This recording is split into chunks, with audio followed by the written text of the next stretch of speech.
Hey everyone, welcome to another video.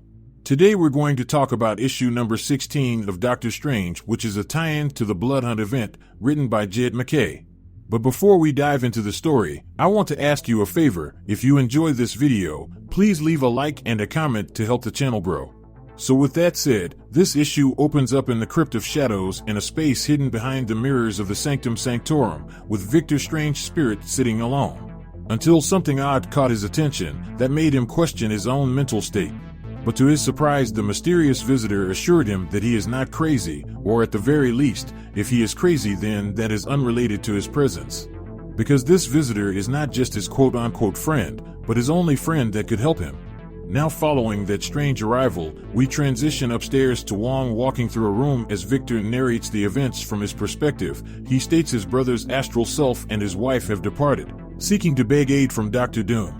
And as for Hunter's Moon and Tigra, they have left on their own errands, seeking to rob the spires of the gods and defeat the armies of vampires. And the Avengers also left to fight another doomed battle. So with that said, the only soul stirring in the Sanctum is its faithful retainer. Though in truth, Wong's story has always been more of the beloved brother than a retainer. So because of that transgression, his fate in Victor's eyes is already sealed. Because there is only room for one brother in Stephen's story. So as Victor looked on in disdain, Wong thought to himself that he would be of better use outside in the world fighting vampires, rather than inside their base of operations babysitting Stephen's body. So as he questions what Stephen's next move would be, we transition back to Victor's conversation with his mysterious guest. And that guest states that Victor is a strange creature because he was created and not turned.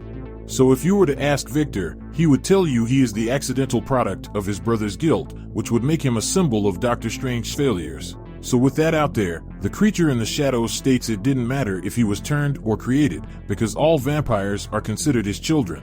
Now this sparked his interest, because this guest started by calling him his friend, and now he is calling himself his father. And as his new loving father, he came to him with a little advice and promise.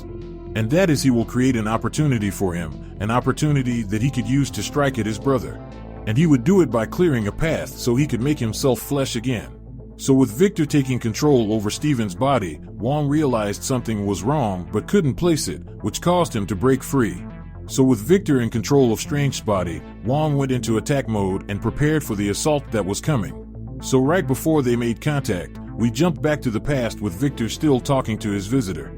And after Victor compared himself to a story, Blade revealed himself to be the guest and went on to say vampires have always been compared to stories too, and they were born in the words of blood first written in the days of old Atlantis when the Darkhold was first penned. And just like a story, they want more than anything to be told.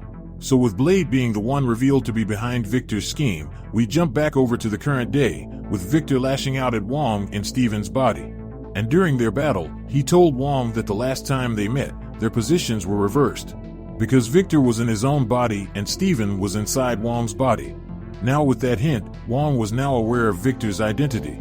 So as the fight continued to escalate, Victor then explained how he changed and his role in the story is no longer to be the tortured little brother, which is a minor role in the hero's story at best.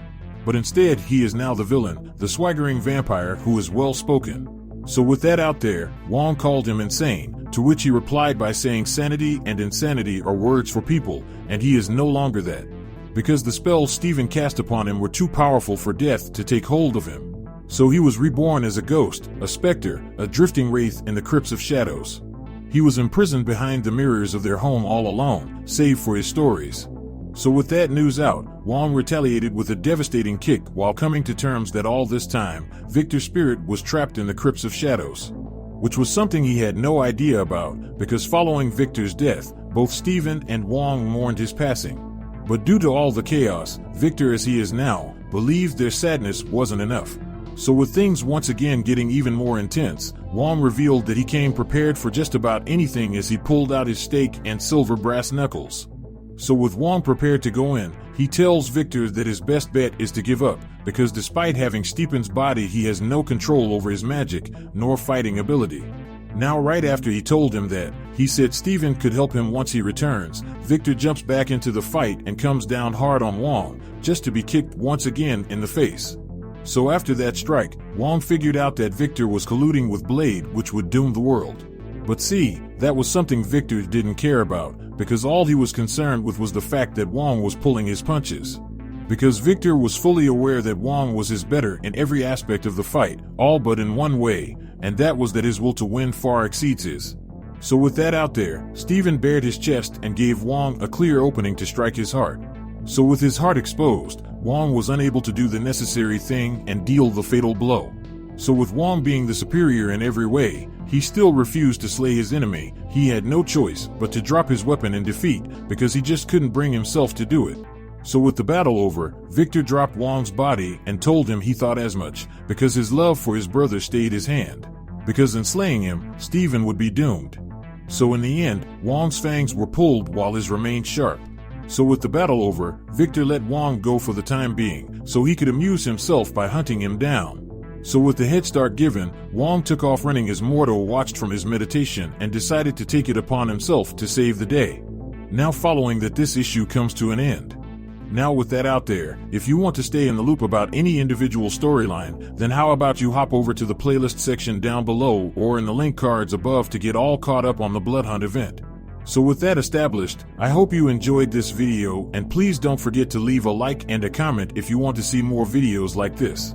Thank you for watching, and I'll see you in the next review.